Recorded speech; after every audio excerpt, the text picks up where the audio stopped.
ลุงคำในเจียกเหล่เถินหายี่โตนาอ่ำว่าโตใหญ่โตเล็กมันยี่หมดสัตว์อันมันใกล้ยี่ไหลก็เป็นพานกวางหมูเถินเจ้อในพวกมันไหลมาก็เอากะตอนใต้ก็มันผ่องเอากะปันเมมันขายในกาดผ่องลุงคำในมีลูกสองก็กนใจายก็หนึ่งกนยิงก็หนึ่งเต่าเหลียวก็เมมันตึกม่านไว้อยู่มีหนังวันหนึ่งลุงคำไหลกะจู้เอาใต้ก็หลีมันลุงย่ากะเหล่เถินจ้ำกัน ถึงมาหนังเมืองแรงก็ข้าสองก็จังป้าเอากองย้ำก็เล่าเสียเขาเถินกว่ามือเขาออกเข้าตั้งกว่าอยู่นั่นไลหันห้อยตีนหมูใหม่ๆก้วยข้าจังตุกลุงไลใจกันว่าตีหางเหี้ยวหมูเถินตีใน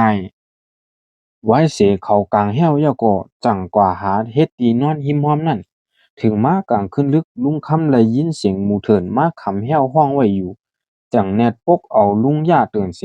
หยิบออกกองย้ำกะด้วยกำเหลว มือขากะถึงตีกลางแห้วนั่นตกเจอแห้งๆแต่ว่าย้อนหมูเถินใหญ่ว่าใหญ่ตัวหนึ่งคำแห้วไว้อยู่หมูตัวนั้นมีตาแหลงจังอ้างเขียวงาแหลมผายสายตามันก็เหมือนใจลำแป้งจังไผไว้เหมือนหมูเถินอันเขายามหันมาสิบอกลุงค่ำก็จังไรยุกเอากองมันยื้อใส่กำเหลียวแต่ยื้อฮือก็กองกู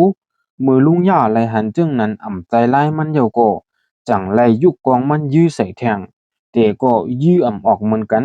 ลุงค่ำจังไลหยิบเอาปอดไม้หิมหอมนั่นโป้ใส่หูหมูนั่นเสียงหมูตัวนั่นก็ห้องเสียงลิบเสียงแหลมปั้นอยู่ในเถินลึกไว้เสียนั่นก้วยหมูตัวนั่นก็ไลเสียงสาใจกว่า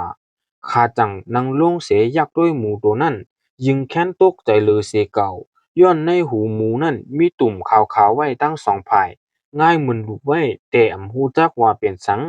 ลุงค่ำก็จังหยิบใส่ถุงมันไว้ ก็เป็นลุงย่าแต้ไล่หันไล่เจ้อไล่ลองเหย้ามีใจโกมาเสจังจู้เอาลุงคำออกเถินกำเหลียวลุงคำก็จังลาดขึ้นว่ามึงก็เตเลี้ยงเหย้าเตเป็ดหมูตัวใหญ่โพตาไนก็สิหลายมาหาจอยกันย่าเน้อหมูตัวในล่ะมือเขาเอามิดแทกย่าเน้อมันอยู่นั่นเสียวอายหมูตัวนั้นเคี้ยวแต้ๆ ขาแจกนื้อกันเสแนดเข้ามือในหมู่วันขึ้นมือถึงเฮือนเหย้าก็ตั้งใจแม่มันเฮ็ดเน้อแม่มันก็เฮ็ดไหลย้อนมันแคล้วแฮงหน้าลุงคำก็วนว่าแม่มันแน่แพ้ต้องย้อนมันมานใหญ่เหย้าลุงคำก็จังไลเฮ็ดเน้อหังก็เหลวสิให้ลูกชายลูกหญิงมันกะขายในกาดก็เป็นลุงคำเฮ็ดพักเนื้อหมูนั่นไปลูกชายมันไว้อยู่ถึงมาโหค่ำก็จั่งไลกินข้าวห่มหมูจ้อมกัน มีมันแต่กินไรเสียอิดย้อนมันเหม็นแห้งหนาไว้เสียกินเขาวยาโกจังจู้กันเขานอนยามนั้นลุงคำก็จังจกเอาตุ่มขาวๆในหูหมูนั่นมาเล่าลาดหนีลองตั้งหมูตัวนั้นหนีเมมันก็จังลาดขึ้นว่าสู่ไก่ยื้อเนี่ยหมูเจ้าเถินเจ้าคือมาเยาโยใน หมู่เจิ้งไหนมีตุ่มหูเสเฮายำหันสิปอกถึงมากลางขึ้นลึกเหย้าก็ลุงค้ำเขาสามก็ปลุกต้องแก้นขึ้นมาแห้งหนามีก็เป็นเมมันกล้วยแต่เป็นสังจังไลหายาปานเขากินแต่ก็ลีขึ้นมาก็เป็นเมมันจางเฮ็ดหือเหย้าจังแนดก่อลาดเนปูเกวานในวานนั้นมือมันกว่าถึงในวานเหย้าก็ก้นวันก็ต้องแก้นกันหมดโบสุกซักกว่าเสียง มีเจออันกินเนื้อหมูนั่นก้วยเป็นสังเจอเป็นก่อไล่หายาเถินยาคือมาปันกันกินมือมีลุงคำมาแลปู่เกวันมาถึงเฮือนเย้านั่นไล่หันลุกมันเหย้ามีแต่ลุงคำก้วยมีไว้อยู่ในเฮือนเสลาดออกว่าเกาย่อมเย้าเกาย่อมเย้าเหมือนก้นหย่องกะแปดไว้เสนั่นก้วยลุงคำการสีขาเสเกียกกะเกียกมาเหมือนสัตว์ไว้ปู่เกหันจึงนั้นเหย้า จังหญ้าเอา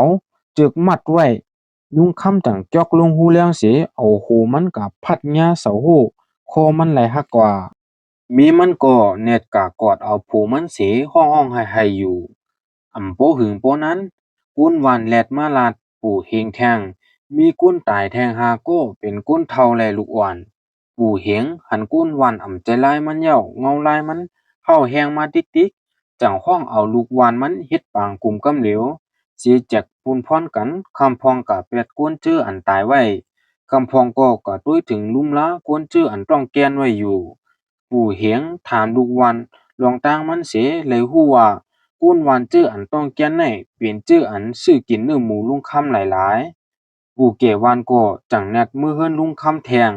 ก็เป็นเมมันก็ตึกขี้เหงามองไตจอมก็เป็นผู้มันเสียงกว่าอยู่ปู่แก่วานอำจังให้ถือกาไล่ตองถามเมลุงค่ำจังไล่หยิบเอาตุ่มหูขาวๆอันมีในหูหมูตัวนั้นมาเหนปู่แก่วานสิไข่เหนลองหมูตัวนั้นอันผู้มันมาไข่เหนอยู่